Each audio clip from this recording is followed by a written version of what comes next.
Noble Lady Baroness Harris of Richmond for securing this debate, which I'm sure is going to be very interesting and rich. I begin by expressing sympathy to the pig farmers in the UK who've done what the supermarkets demanded of them and what decades of government policy has directed and guided in setting up a business on a model that sees 10 million pigs in the UK raised overwhelmingly in intensive systems, fed on grains and legumes. The pig farmers have invested money and effort, employed and trained staff, put themselves into building up a business. But now the combination of Brexit and the labour crisis and the situation arising from the Russian attack on Ukraine producing a global food security crisis with rising input prices, what's generally being called agflation, sees that model suddenly, crunchingly hit the buffers.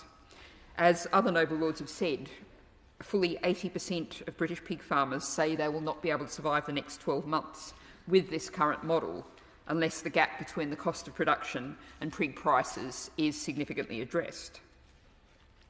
Now, it may not surprise members of your Lordship's House that I'm going to approach this from a broader, more structural angle than we have yet done, because these are all immediate events, but the overall model, that model of intensive systems feeding animals on grains and legumes that could feed people, is facing overwhelming demands for change. There's overwhelming demand for change driven by animal welfare concerns. I would agree that significant improvements have been made in the UK that haven't been made in other places, but we're still talking about factory farming intelligent, sentient animals, very often compared to dogs. And if we think about how we treat our dogs and how we treat our pigs, there's some real issues to raise there. This change is being driven by environmental concerns, just one factor being that about 10% of pig feed in the UK is currently imported soya, much of it linked to deforestation in South America, and also linked to human rights abuses. And I have to here make reference to the news, the tragic news of the confirmation of the murders of the British journalist Dom Phillips and the Indigenous activist Bruno Pereira. And it's also worth noting, I think, the disgraceful comments about President Bolsonaro around that. That's a framework that helps to feed British pigs right now. And of course, there's also change being driven by concern about air pollution, something in the forefront of my mind as I come to the chamber fresh from the launch this morning of my noble friend Baroness Jones of Moulscombe's Clean Air Bill, which will have its second reading next month. Change is being driven by both the public health and environmental need to reduce meat consumption by 30%, said the much-lauded National Food Strategy, although, of course, this was not followed by the much-criticised government food strategy. Now, this debate comes in the day after the release of the Sustainable Food Trust report titled Feeding Britain from the Ground Up. That sets out a model of at least keeping self-sufficiently at current levels, although I would say that we need to go further than that. In this insecure, shock-ridden world, we need to be looking to ensure that everything we can produce ourselves, we should produce ourselves. Now, the Sustainable Food Trust report involves the ending of intensive grain-fed livestock production, a 75% decline in pork and chicken production. However, I know that many members of your Lordship's House will be pleased to know that it concludes that grass-fed beef and lamb should be the meat consumed by most consumers. Grazing sheep and cattle would be part of a mixed farming system in which they would rotate with crops to rebuild soil fertility.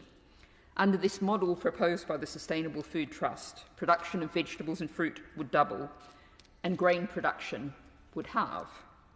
Production of UK grown pulses would double from 0.9 million hectares to 1.9 million hectares. This would all produce a diet great for the nation's health. It would protect nature, combat climate change, create the opportunity for many more small independent businesses, farmers and growers, and deliver what is surely one of the most important roles of government policy, food security. Now, this would see woodland cover the model presented by this report, increase by nearly 1 million hectares. That's a 28% increase. A lot of that would be agroforestry, hedges and shelter trees, but also woodland patches that would be great for pigs. As the Soil Association's advice on organic pig farming, which of course does not allow for any intensive production, notes, a pig's natural habitat is deciduous woodland, the trees providing them with shade and nutrients from the forest floor. So what we're talking about here is a system where we're sharing land, using it both for the environment and for food production, for pork production. And this model actually involves freeing up significant amount of lands also for wild spaces, for recreational spaces, for carbon storage spaces. Now, I suspect many noble lords in response, and perhaps the Minister will respond to, but what about the cost of living crisis? And we are undoubtedly in a huge issue with food security in terms of costs. Nearly a quarter of adults have reported that it's very difficult to pay their usual household bills. What we have is a society that's really struggling to put food on the table. Yet getting foods from farms to supermarket pays less than ever to the farmers. Yet Tesco have just announced a trebling of profits to more than £2 billion. Now, as I would agree with the noble lady Mackintosh of Pickering, imported pig meat presents huge issues, and we've covered a number of these. I'll just add to one, the issue of antibiotic usage.